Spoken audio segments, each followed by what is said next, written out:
that aired on the local news about how that play should have been called a penalty, so on and so forth. But like I said earlier, I think that play that they just ran should have been ran by Cam McCoy. Can you run it again? Yes, sir. I just wanted to see when he came out. So it was on Southern. All right, there we go right there, like Coach. You said he should have been outside. Rocky. Yeah. So leading with the helmet, a player with the crown on any part of the helmet to attack the head or neck area. Or any part of the helmet. You can watch all of So you see it, Coach, he does a fake. Right. I'm with the you. games on Swag TV. Now, it's blocked up, Coach. This guy right here, this wide receiver, he just needs to screen block and go outside, right? Right. TV. And this is a But wait a minute. Hold on. Wait a minute. Go ahead, Coach. Go ahead. Let me make a statement, though. Well, see, Rocky, that you know what's fun that you're talking about this, and Coach, you're going to understand this. This is what's called vision. That's why some running backs and some quarterbacks have and it's a term. It's a vision. So you're expecting this kid, while that sounds right, but there's a reason why they say running backs have vision. Quarterbacks have vision when they're running the ball. I bet Cam McCoy would have ran outside. Well, okay, you proved my point. Cam McCoy has running vision. Right. There's no doubt about that. Right. Go ahead, Coach. All right, go ahead. great accomplishment from Dr. Charles McClellan and his staff and all the people involved, man. Yeah, that's unfortunate for the defensive guy. I don't think he was trying to, but when they hit helmet to helmet, that's spearing. That's spearing. But the bottom line, thank God the young man wasn't hurt. You know, Absolutely. Like I said, I just wanted us to look at that. That was just and show off a little Swag TV, because you can go back and look at these games. All you film junkies can go back and look at the games. They're on demand. Shout out to Dr. McClellan and what he's done. What's the gentleman we made? Andrew Roberts. Andrew Roberts. They got a great platform for us that enjoy HBCU football. As you can see in this particular broadcast, they weren't able to get the time up to much later in the game, but shout out to everybody. Yeah. I want to say that that's the Commissioner McCullough, man. That's fantastic. I mean, shit, man. Look, it made me good. I was able to get the game over in Mexico. I'm looking around. I hit the app. The app added the app to the TV. Shoot, I'm over in Mexico watching it. So I think it was big, man. Like you just said, shout out to the SWAC office. Shout out to the people who got that done. That's big, and hopefully, we get a lot of following behind that and push that, and make sure that you get a chance to keep up with everybody. Yeah, absolutely. Campbell, the last game before we go through the slate of games, couple things. Last SWAC game I want to talk about is the FAMU game. If you want to, I've kind of talked about it already, and then we could talk about the pro MEAC guys and how they fared the last week, and then we can go into next week's slate of games. And we have a special part of the show that everybody, there are many teams, there are several teams that really should be listening to that part of the show. So go ahead, Campbell. What do you want to say about your FAMU Rattlers? Well, I'm going to go, and this is the thing about it. The defense, big improvement, huge improvement. Defensive backs, I heard they would like that. They like that. Defensive line, because I'll tell you, if I had to compare Howard to Mississippi Valley, right? Mississippi Valley ran up and down the field on us. Howard did not. So if I'm just going to use it as a level set, that's already improved. But here's the thing, and this is where I think was the most disappointing part, and where Coach, listen, man, everybody knows what it is. There ain't no secret. Got to win games to be a FAMU. So we can not play that game. It's a job online. Everybody's job online if you don't win, okay? So we move on from that. He has to win games. But I think what was most concerning was the fact that we did not see the continuity of offensive play call to build a drive. So again, everywhere, are we going to be a running team? How you going to be a running team? You only have a 2.8 yards to carry. Are you going to be a passing team? How you going to be a passing team if you're not going to pass the ball? So again, you got to figure out what your identity is. And I think the thing, because we heard a lot about Jet Petty, and this goes back, R.J. Johnson had not played. He hadn't played since high school. Jet Petty actually played in junior college. But I think the reason why, I'm assuming, because nobody knows, Coach Cozy never went into why. He just felt he was the best person. But R.J. Johnson could run the ball. So why don't I see naked boots? Why don't I see fake tosses? Because I'll tell you this, when the game was lost to me, you get down and you run a pitch play and the guy gets down to the 1 and it's 4th down. To me, that's a play where you fake the pitch and then roll him out with a double route concept. And then he has an option to run. And we never saw those things that, again, that I'm going to say that T.C. Taylor does really well, Jacoby Morgan. So I'm just saying, hey, Coach Burris, go look at that play calling. That's some of the things. Coach, you know we copy all the stuff all the time, right, Coach? That might be some things that you might want to incorporate for RJ if he's going to be the quarterback. So, again, 9 points, losing that game the way you did. What can you – the defense did everything they did. Coach, if I told you I'm the defense coordinator and I say, Coach, you're the offensive guy. I said, Coach, I guarantee my defense is only going to give up 10 points. What you going to tell me? Oh, man, we're going to win. We're going to win. And mind you, that last 3 points came at the end of the game, so I really only gave up 7. So what more can you do on the defensive side? So what I will say, compared to last year, where to me it's harder to fix a defense because when guys it's again about being nasty, thinking like that. I think the defense, I feel the song. I think they got a better chance of fixing the offense because I did see talent as far as those wideouts. Those wideouts can go. But again, play calling, and is RJ enough to understand to get the team in position? Because I think with him, I don't know if he can be a game manager. I think or if he's going to be one, he's going to have to be a very high level. Because see, the thing about Rashawn McKay and Willie, who was a game manager, Willie called excellent plays for him. Excellent plays. And our defense was sound. So that's the thing about it. All right. You got anything you want to add, Coach? No, it would be unfair because I didn't actually get to see him play. 10-9 score. Sounds like they're still struggling. It's struggling offensively, and seems like they made some corrections on the defensive side of the ball. So, they got to get that going, But I'm going to go back and look at the game because I can pull it up on SWAC TV, right? No, this game was on ESPN. Okay. Yeah. All right. So, look, I'll get them next this week and really sit down and see what the issue is. We know it seems like it's a carryover, Campbell, and unfortunately that's not good for a Florida A&M fan that we only scored 20 points last year, none in the second half, not necessarily none, but not a lot. And now we opener and only put up 9 points. So that don't look good for the Raptors. No, but I want to address one thing, and it looks like I saw somebody. So Coach Cozy had the call, and he talked about RJ is going to be his coach, his quarterback. I'm assuming that's the comment.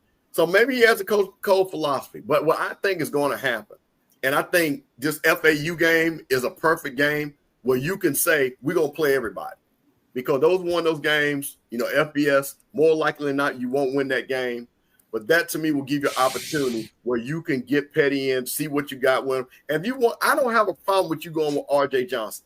What I want to see is what I thought Henry Bird's going to be, more imaginative and intuitive play calling, and also understand. And, man, listen, and I'm going to say this to my offensive linemen that are all SWAC. Hey, man, listen, y'all all SWAC. We can't be averaging 2 yards a carry, 2.8 yards a carry. Because I'll tell you this, Coach, one of the things that was interesting, but Coach Cozy talked about this, on the 4th down, we were at the 1.5 yard line, right? Now, coaching, I 100% kick the field goal. But if you kind of trust those offensive linemen and you know they're nasty, sometimes you say you go win the game. And that's the thing that I don't know if he had confidence in the offensive line again, but I understand. I think it was the right call. But again, I don't even know if he thought about it. I thought he said, you know what? We haven't run the ball right and things like that. So I'm just going to tell you, the FAU game is going to tell us a lot of what this team is about. All right, Coach. everybody has an opinion about these games with these pro coaches, as you call them. Some people would call them celebrity coaches. Some people would call them inexperienced coaches. But first week of the season, we have to call them what they are, which is losing coaches. And I'll sit back and let Coach Cole give his soliloquy of what he thought about the games. Yeah, watching Delaware State in Delaware and scoring 17 points, you know, I'm impressed with that. I was impressed with the way the team looked. I was impressed with how they dressed. I was impressed with some of the players that they had, some exciting players. You know, you got a new young coach, don't have a lot of experience, got a perennial losing program. I think for the most part, I think they came out, they showed, you know, I have to give him about a B, even though he lost the game. I don't expect him to come in there and turn Delaware State around without no coaching experience. You know, I just don't think that's going to happen. I think it's going to be a long process if they don't get tired. But I think and gave him that I think he's on the right trajectory to turn this program around. All right, Coach. Now, what did you think of the Norfolk game, Coach? They were outmanned. I seen an undisciplined team. Dressing was horrible. They looked like you know, some high school team out of the whatever they call themselves out there. I seen guys not get good fits, run up and attacking the ball and not attacking the ball with a shoulder, turning the play inside. I seen the offense that was just scrambling. Once they shut down their run game, I seen the quarterback, wasn't nothing, 1, 2, 3, here's this, he's coming here. I think they were all over the floor. I think that if Townsend was a more explosive offensive team, because they just killed the clock. They just kept running inside. I don't see Norfolk. I don't see the improvement. I think they even got worse to me. So that's kind of how I felt about it. Coach, you and I watched them in person last year at the Swag MEAC Challenge. We were actually impressed with their talent, especially in the interior line. Wasn't surprising against FAMU. They were able to run the ball. I think they ran for 270 yards. This game, Coach, they weren't able to run for much at all. They ran it 31 times for 39 yards, Coach. Right. And those passing yards, they wasn't precision. It was scramble here, throw one down here, throw one down here. I think they need to go back to the drawing board. I think they need to pull that team together. Like I said, I mean, they look like a bunch of kids that were just, you know, straight out of a Title I school somewhere. You know, black sock, green sock, sock up, sock down, 7 towels, you know, jersey here, pants. It was, you know. Coach, in my opinion, I'm not a coach. I'm not a coach, but I watched this game, and I think they lost this game in one area, Coach. One area. I'm not going to even say they lost it because they couldn't run the ball. I think they lost it right here, Coach, and this is third down efficiency. They were 3 for 13. Yeah. How can you sustain a drive with that, Coach? And you only rushed the ball for 39 yards. Let's get that straight. Look at the time of possession. Yeah. I mean, the time of possession was pretty equal. It's just that they couldn't convert on third down, and they went for it on fourth down 3 times and were only able to convert 1. So, again, is this I would say this, Coach, about Norfolk. They have to be better on third down, and they have to be better in critical situations. They had some penalties. They were 9 for 78. You know, that's not good as far as being penalized. That's, you know, that leads to discipline. I'll say this. I thought they have a lot to work with in Norfolk, but I could tell this was a coach's first coaching experience. This is a guy that didn't coach You know, Deshaun Jackson was offensive coordinator last year at a high school. This is a guy that's coming from Fox Television, on the sideline, managing the game, being the coach. And I think it showed against Townsend. But I hope that as he gets more experience, the team will have a better performance. It just tells me that the small things in a program that need to be overlooked is not being overlooked. And I'll leave it at that. Okay, Coach. Now I will say I didn't see this game against New Hampshire, and we got to look at it just because our friend of the show, Trey Oliver, came on and before the Southern game and talked with us.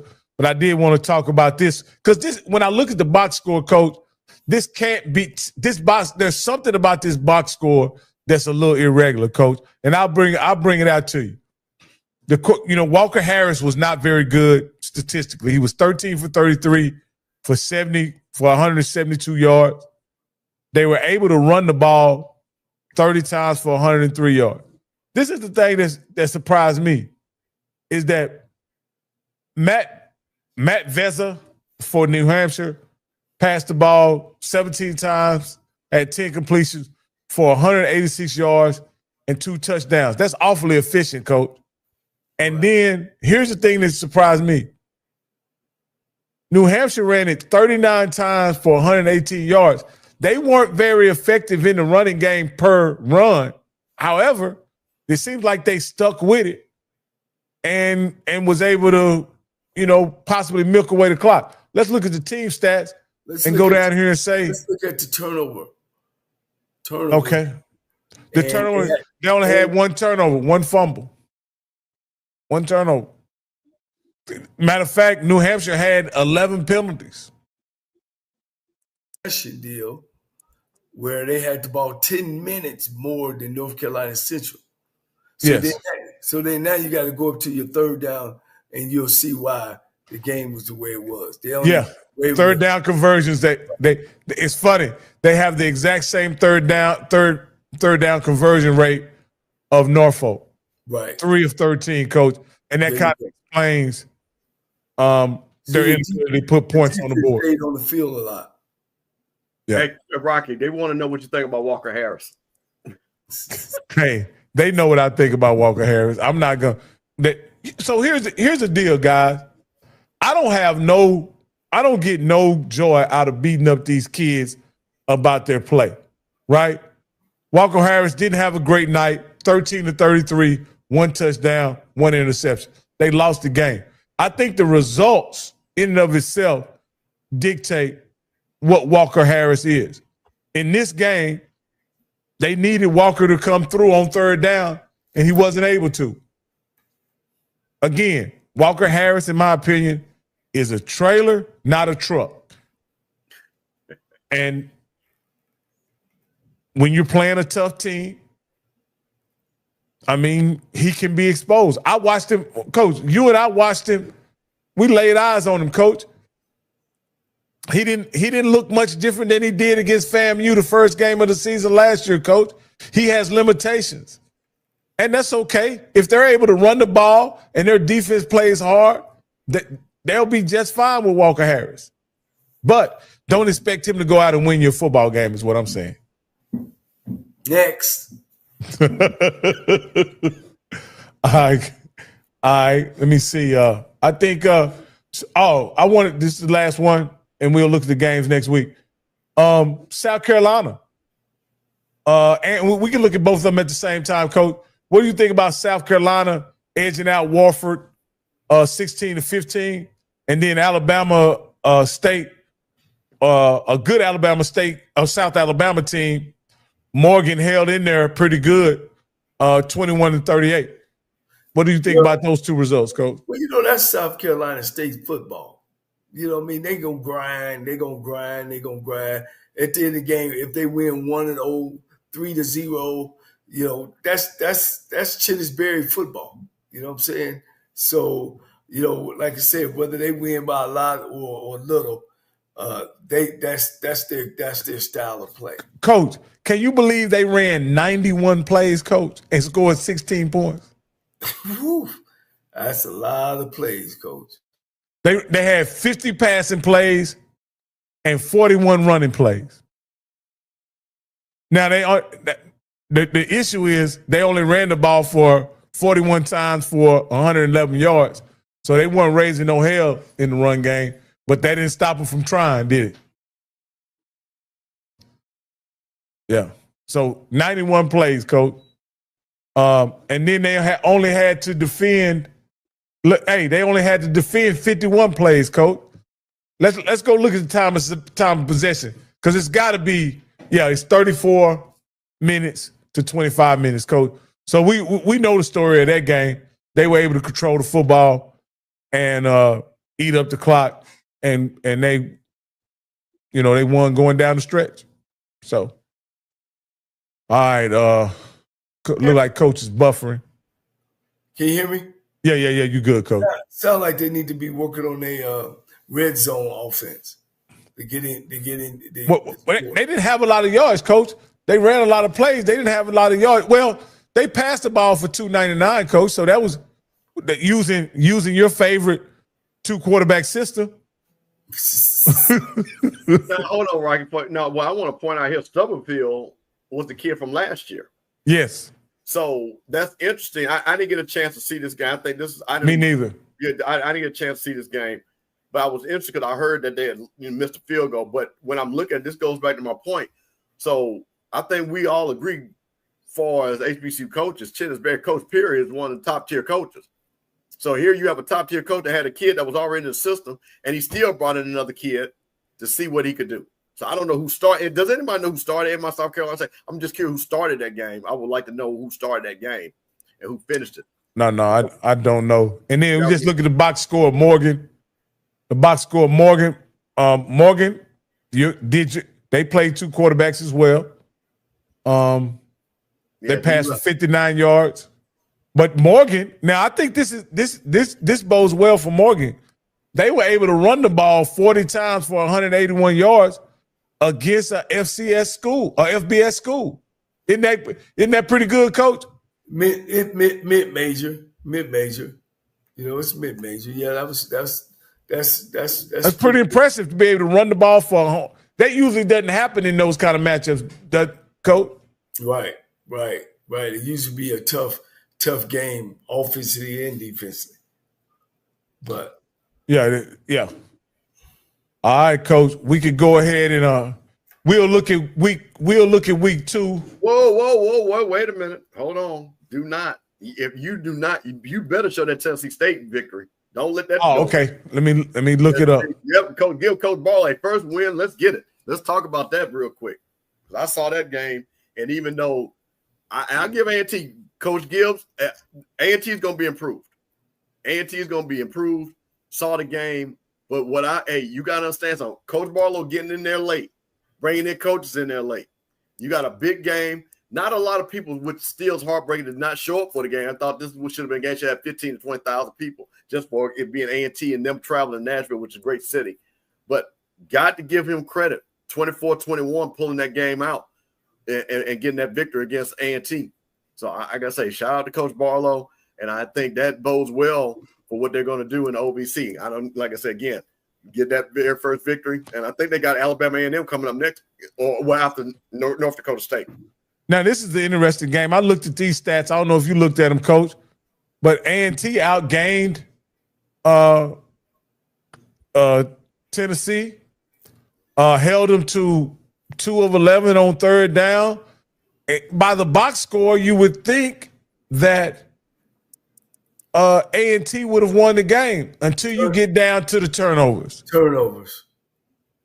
And A&T had 3, while Tennessee State had 1. And that kind of explains the outcome. And I know in the time of possession a little bit. It was 5 minutes, almost 6 minutes. They had the ball more than Tennessee State. Yeah. We Coach, and we could kind of ask you, Coach, as a game when it looks like you're outplayed, but you got the benefit of you win the turnover battle. Is there a lot you take away from these games, or are you just fortunate that you get the victory and get out of there and you try to improve on Well, winning the football game is the most important. How you win it ain't important if you don't win it. And some days, when you go in there, your offense is not doing what it needs to do, and your offense, because there's always 3 phases of a game. There's offense, defense, and special team. You got to win at least 2 of those to be a winner of any football game. So as you can see, Tennessee State won, the game because defensively they was getting turnovers, and maybe on the special teams they was keeping field position. Yeah. So, Coach, I just want you to look through these. These are the MEAC games, and then Coach, week 2 looks like it's money week for a lot of teams. So we don't have a lot of compelling matchups, but I like to look at what's going on here. Albany and Delaware State. Is that a winnable game for Delaware State, Coach? No, not Albany and New York. That's Albany in New York. No, they got a good football program up there. I know guys been there for a long time, over 30 years. Howard and Temple. You play in the FCS school. They got more scholarships. Howard Burley snuck by. They got some things they need to work on. I don't think they beat Temple. Okay, Old Dominion in North Carolina. Old Dominion been struggling the last couple of years. They in that conference with Tennessee State. North Carolina Central need to bounce back. I'm going to bet on Trey Oliver. Campbell, you sent me something that I wanted to post, and unfortunately I didn't say the graphic.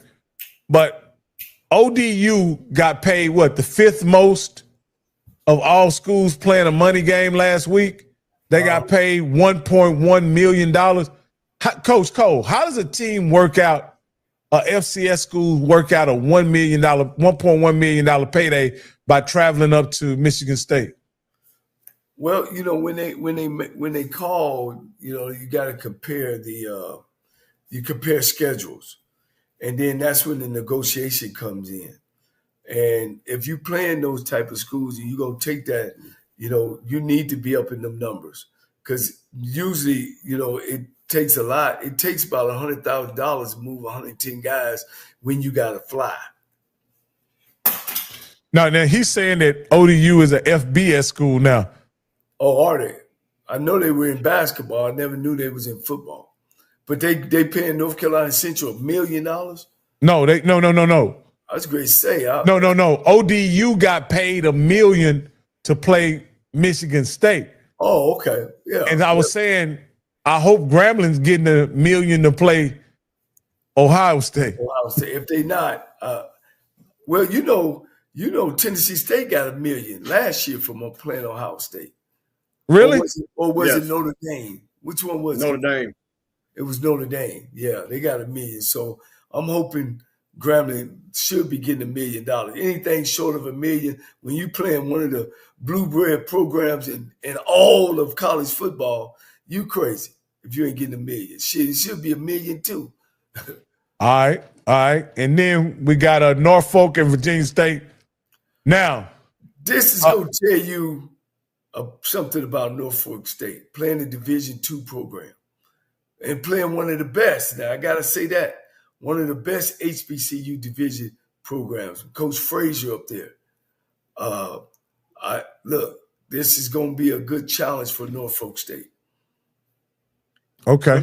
Let me say this. This is one of those, if you're in that area, you know what this game is about. It's a big rivalry game in that area. Go ahead, Virginia State was 7-4 last year in that CIAA. They barely lost to Norfolk last year, 28-23, if I remember correctly. So you're talking about guys with a chip on their shoulder. I think the predicted was number 2 CIAA this year. So I think, Norfolk better watch it. Hey, Coach, and I hear Coach, with as successfully as Coach Parker is, I think Coach Parker's the guy over there. Or is that Henry Frazier? Which one is that? That's Parker, right? No, it's Frazier at Virginia State, right? And Virginia Union is Parker. Okay. Virginia State has Frazier, who's a great coach. But I'm just telling you, This is the key, Coach. They have an AD that has won the Black College National Championship at FAMU. And at the end of the day, when she brings that kind of winning pedigree to that school, you expect championships and victory. And this will be a feather in her cap to get a victory against Norfolk. She already has one against Norfolk. I think she got last year. Right? But this is another victory she could get over Norfolk. And like I say, she's one hell of an AD. And I expect them to be very competitive in this game. I'm going to say this. She wasn't in the gym shooting. Great. So they ain't got nothing to do with, just like she had nothing to do with Willow winning that championship. So like I say, bless her heart. I see she been out working out. She done lost slim down. I wish her well. But the coach was already there. Be nice, Coach. Be nice. I'm just saying. Coach was already there. Well, again, guys, I'm being charged with blame being messy or whatever. The facts are the facts, guys. When the AD was at FAMU, this former AD at FAMU, they won national championships, Coach. She's a championship AD, isn't she, Coach? Oh, yeah. She showed all her rings that all the coaches that she didn't hire won for her. You're right. She showed them all. All 5 of those rings that were conference championships or national championships, she showed all 5 of them from coaches that she did not hire. Absolutely. Well, let's go. Let's go to the next one, Coach. We're going to get that later. All right. So here we go. In the last last 2 of the week, we know what this is going to be, Coach. This is the ultimate money game. They don't even have to travel that far to get that butt whooping, do they, Coach? No, not at all. Not at all. And then we got Townsend against Norfolk State. And I'm gonna tell you, I'm gonna bet this game, guys, because I'm gonna bet Morgan State to keep it close, Coach.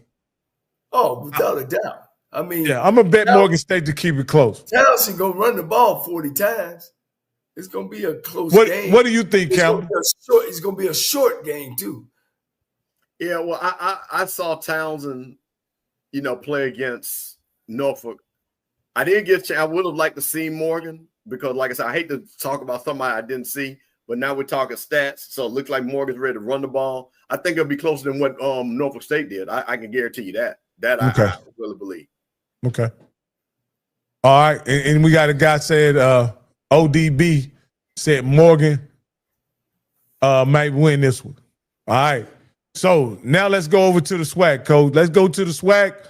SWAC is getting some money too this week. So it's not a lot of compelling games, but they got a game that I'm definitely interested in. And if it wasn't for a little trip I was taking my wife on, we would probably be at that game for sure. But here it is, guys. We got a lot of people have talked about this first game, Jackson State and Southern Miss, with Jackson State having a chance to win. I don't think so. But I'll defer to you guys, and you guys tell me how it's going to turn out. Well, I think it's going to be close. Southern Miss is a FBS school, and I think it's going to be close. But, you got to go with the FBS school, but it's going to be a close one. Mississippi Valley State, this is a good test for Valley to see where they are. If they lose to Tarleton State, you'll know it's the same old Valley. But looking good. Tarleton State just beat Army, Coach. Yeah, they're a top 5 team in FCS. Yeah, they go. It's tough. I've been down there before. Matter of fact, I went to see Valley play Tarleton State. Rio Grande Prairie View, man, great game after a big tough win against Texas Southern. He can get in there. They can correct the mistakes, and roll. And don't have to too much worry about injuries. Grambling, Ohio State, man, money game. It's a money game. Ohio State by a bunch. No, but Coach, are these 2 blue blood brands that are battling? And I'm not talking about, I'm just talking about the brands. Grambling against Ohio State. I don't think it gets any better than that in college football. When you talk about the history and the legacy of Eddie Robinson against Ohio State, Woody Hayes, whatever. It's just only thing that if you ain't a football guy through and through, then you wouldn't look at it like that. You know what I mean?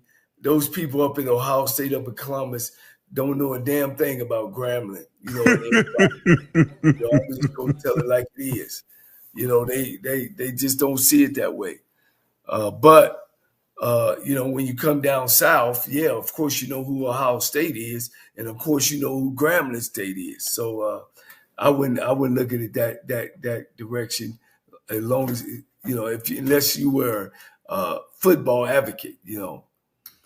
Tech Southern California, money game, coach. Money, money, money. My Tigers can start off 0-2. Florida A&M and Florida Atlanta, FUI. Woo, it's a tough game for Florida A&M, coming off of just scoring 9 points, you know, and then jumping off to an 0-2 start. When the last time they been 0-2, Campbell? Well, actually, just a couple of years ago, we lost to Jackson State and we lost to North Carolina, University of North Carolina, but then we ended up still winning 9 games. And so, that was the time when he was having. That was when Simmons was having problems with the compliance. Right.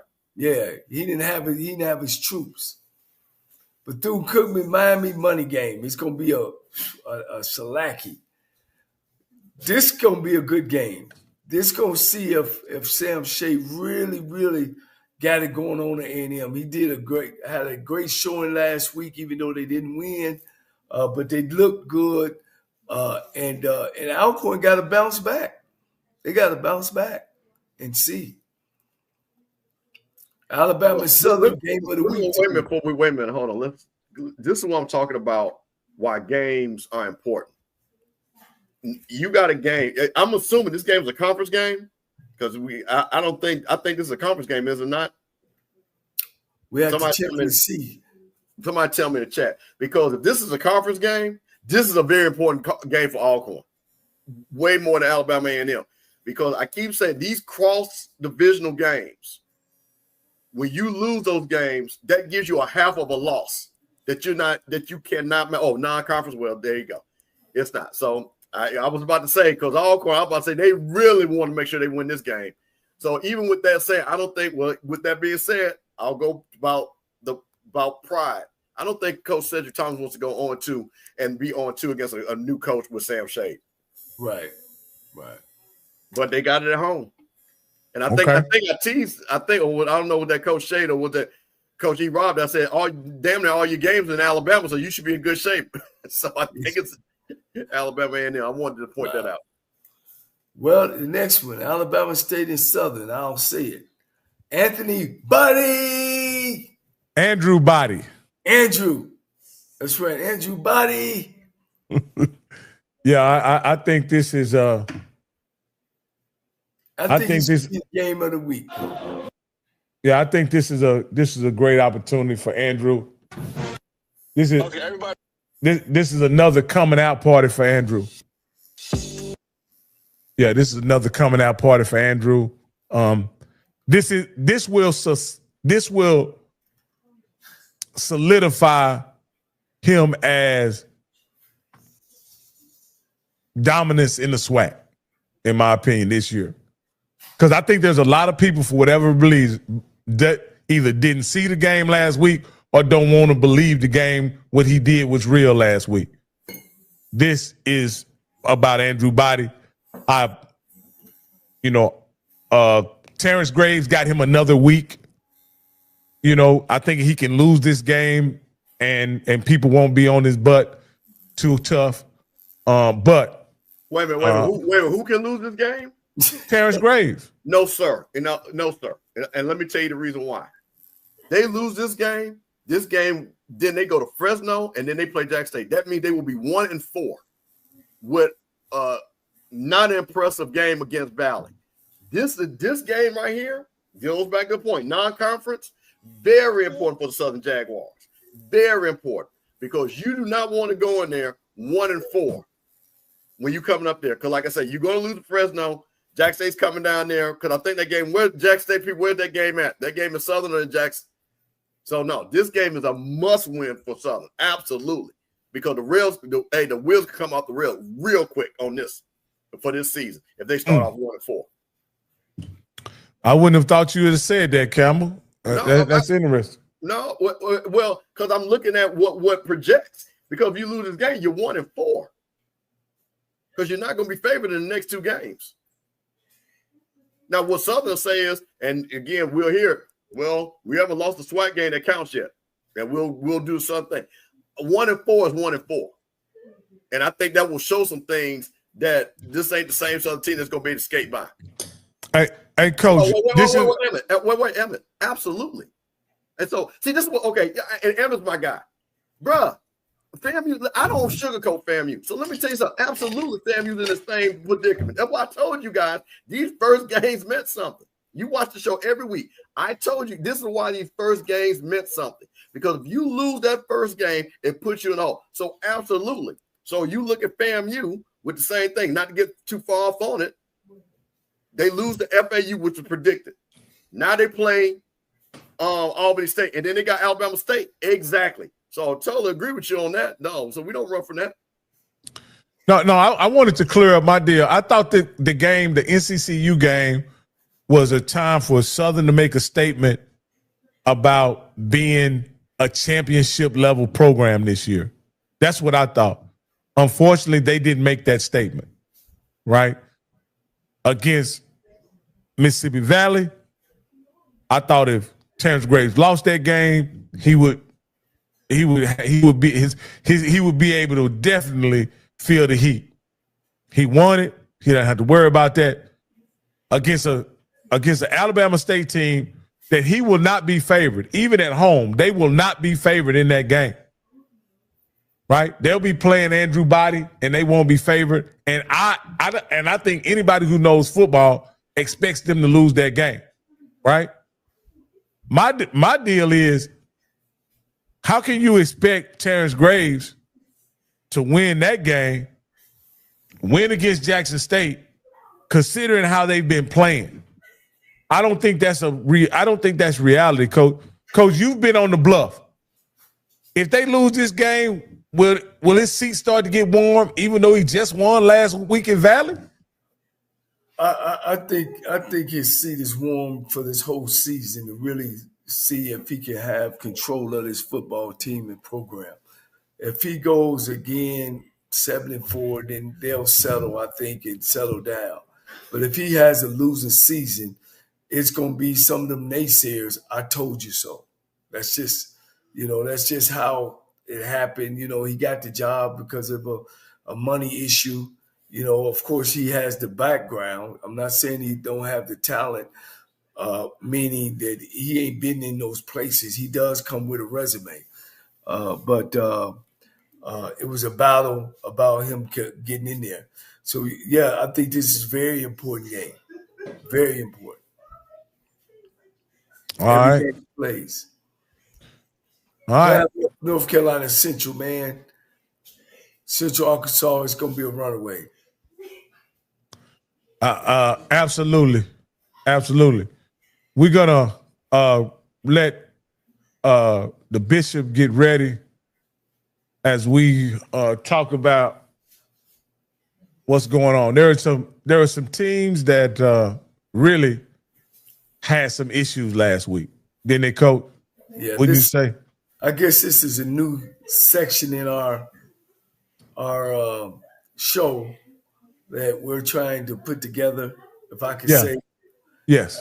And as the bishop get ready, the real bishop, and he'll come back. But there was some things happened last week, man, that we thought would happen, and but that's college football, and we looking for another big week this week. We'll be all glued to the TV, SWAC TV, and we look for some big things. We look for some upsets. Yeah, and I think it was a great first week, Coach. I'm a little let down on the second week because they playing these money games. It's not as many good games, but it'll crank back up here real soon. Oh, yeah. And again, I'm definitely looking forward to it, and I think it's going to be a really interesting season as it begins to unfold. But at this time, we're going to me and you're going to step down, Coach, and give an opportunity for the bishop to address the congregation. Best in me when everyone else around me can only see the worst in me. Can I tell y'all one more time? I said he saw the best in me. Feel the warmth, feel the praise. Feel the praise. We'd like to call someone up to the altar. Can we call somebody up to the altar? Can we call someone up to the altar today? I wish I had a witness today. Can we call someone up to the altar? Choir, thank you so much. You know, we are here. As you all know, I have many jobs. I've been a detective. I've taught at ITT, but my first claim was a man of the cloth, as you guys can see in the background. And as you know, see, I even got the black Pope. See, y'all didn't know the Pope was black. So one of the things, as we talked to many of the coaches told us, they said, Brother Campbell, we want you all to pray for us during the season as success. So there are some people that we did pray for, and there are some people that we are going to pray for. So the first person that actually called up on the call line was those folks from down there at Prairie View. Can y'all believe that, down there at Prairie View? So the first prayer that was answered was for those Prairie View Panthers and Lionel for those T-shirts that he can wear for one more week. And Coach Jackson can sing Atlanta, Atlanta, Atlanta, the city of purple and gold for another week. So they can stand in their delusions for one more time, thinking they're going to win the SWAC West and beat Jackson State. So that's the first prayer that was answered for those Prairie View Panthers. Because y'all know, if y'all had lost to Texas Southern, it would have been no praying that was going on. The next group of people that called us was the folks from the SWAC office. And the SWAC office said one prayer. Brother Campbell, can you please pray that this SWAC TV app does not go down and that it actually works? Now, you know what? We did say this prayer, and the app did not go down. But we are going to pray for them next week to actually improve the time and also update the scores, because we didn't know what the time of the score was for none of them games that we watched. This is the thing that we understand. So prayers were heard for the SWAC TV app. So y'all go download that SWAC TV app, because we were able to watch them game, especially that Prairie View game. Now, you know, the next thing that touched me, I was down in Miami, and there was actually prayers for a certain fan group.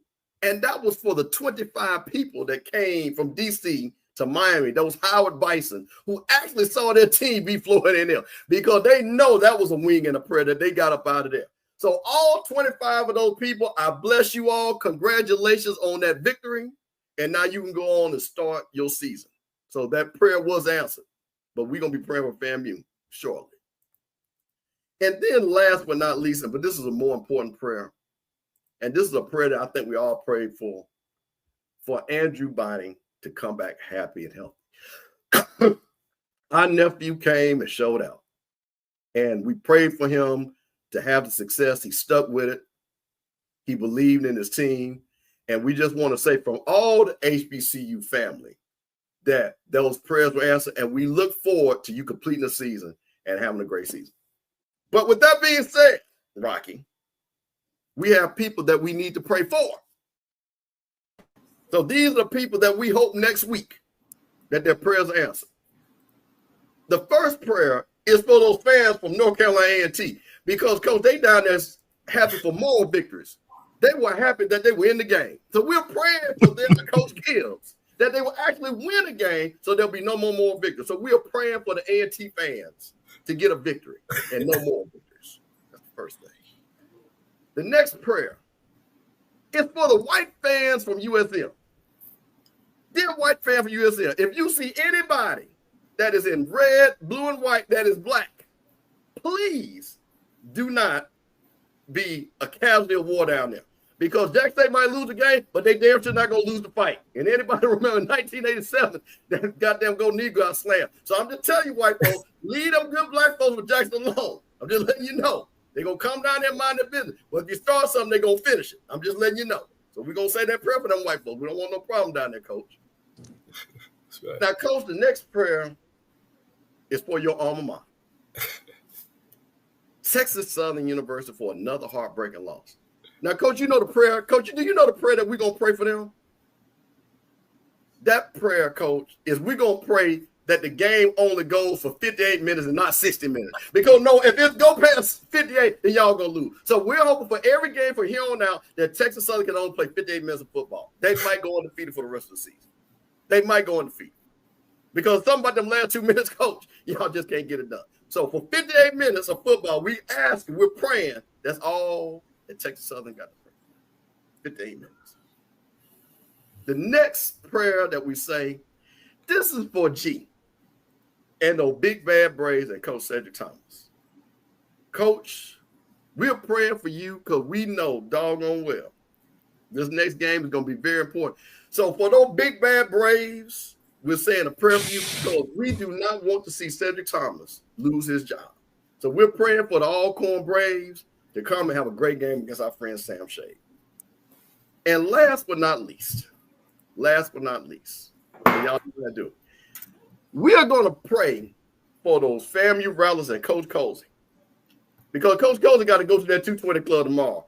And he's going to get more coaching advice from folks that played for Jake Gaither, Rudy Hubbard, Willie Simmons, and some of the coaches' wives on that thing tomorrow. So, Coach, be prepared. Bring your holy water because there's going to be some folks going to ask you a question. So we're going to pray for those FAMU rallies tomorrow because Coach Cozy is going to be getting a lot of questions tomorrow. Absolutely. Absolutely. So we just got to say those prayers. So for all of you all that need for your team to pray, please hit me up on Twitter. And we're going to pray for people every week because the power of prayer is very strong. Yeah. Hey, Rocket, send us out with the music real quick. All right, I'll get you there. Best in me. Just so when everyone else around, this is what we do down South Coast. Only see the this is what we do. In me. So I want to thank everybody. Call that 1-800-FCS-PRAY. Can I tell y'all one more time? Hey, you know, Mr. Campbell, as we do benediction, Coach, I noticed you left somebody off the prayer line, Coach. I don't know why, Coach. I don't know why you chose to lead this particular group of people off the prayer line. Cause they gonna need it, Coach. Cause they got a big weekend this weekend.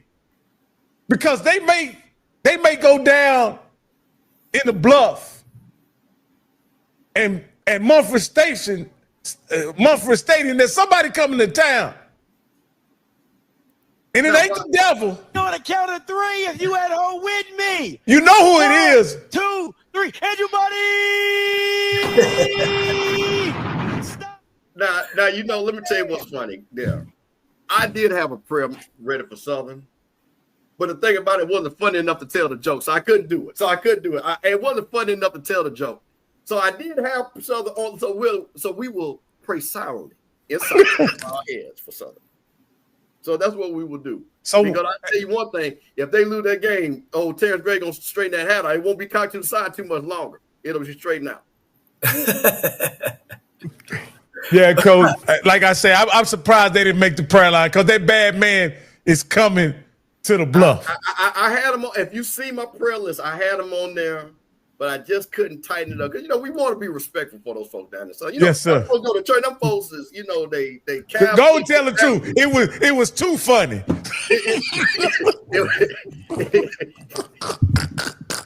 We want to be respectful on the prayer line. All prayers are respectful. Now, Coach. Hey, thanks, Bishop Campbell, man. I appreciate that. That was a very, very good segment of our show. And again, we'll be doing this every week because if it's one thing we all need, it's prayer. Yeah.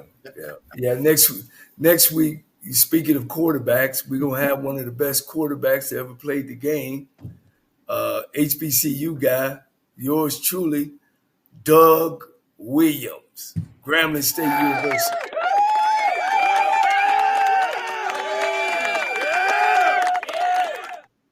Yeah, he'll be our guy next week.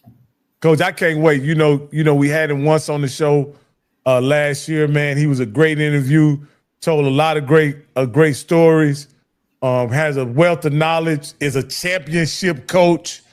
And it was funny, Coach, last year, and I'll ask Campbell, were you surprised to hear him say if it was up to him, he would have retired as the coach at Grambling and he never would have left? Is that surprising? No, that surprised me. It did not, because, and Coach can speak about this way better than I can, Doug Williams loved Grambling. And you got to understand, Eddie Robinson was a father figure to that man and put him in the position to be successful. And I think the love that Doug Williams, and every school has those type of players. You see Robert Brazil, down there at Jack State, always around. And every school has those type of players because of what the school did for him. So, no, I'm not shocked. And I think he believed he could carry on the legacy of Coach Eddie Robinson. And I think that's really what his main thing was. I can be here, be a stabilizer for, because Grambling is a special place. It is a very special place. And it's also a very hard place to coach, beyond, because they don't have a lot of the things that other schools have, but Grambling has that G and that pride. So I think I'm not shocked by that. I'm not. Okay. All right, Coach. I'm gonna let you if we don't have anything else, Coach, I'll let you take us out of here and get us ready for hey, Coach, we gonna be back right Tuesday, right? You're not gonna slip any of those coaches in on us next week, are you? Well, one of our viewers wanted Brian Jenkins, so I've put the word out, and we'll see if we can get him to come on. Okay, Coach Brian Jenkins from Edward Waters, you're on the clock. Yeah, that's a Division 1A coaching staff that I hear. All right. Hey, they got somebody we're real familiar with over there, Coach. Don't they have Dooley? Yeah. They put up some numbers last week, didn't they, Coach? They did something. 45, 17, something like that. Yeah, they put up some numbers. I don't know. Maybe that Dooley offense just don't work in Baton Rouge. It works everywhere else but Baton Rouge, huh? Yeah, they beat a conference team, Savannah State. Wow, Coach. They put it on them. Yeah, they put up some big numbers. All right. All right, Coach. It's all you. Well, as we I can't say enough about our viewers, 2 million viewers. As you see, we trying to add things to our show. Continue to share, continue to follow, continue to get the hits. Make sure that you support us. And we want to bring things to your locker room live, things that's true about HBCUs. We got a good lineup coming. We got Al Wash coming. We got Stedman Graham and Rudy Johnson just to come in and talk about the HBCU, where it's at and where it's going. We got a lot of things that we want to come in and talk to you, not necessarily just about the game of football or sports, about Black folks in general. Appreciate it. Keep things coming. Like I always say, if you feel yourself at the end of the rope, tie a knot and hold on tight, because ain't nobody.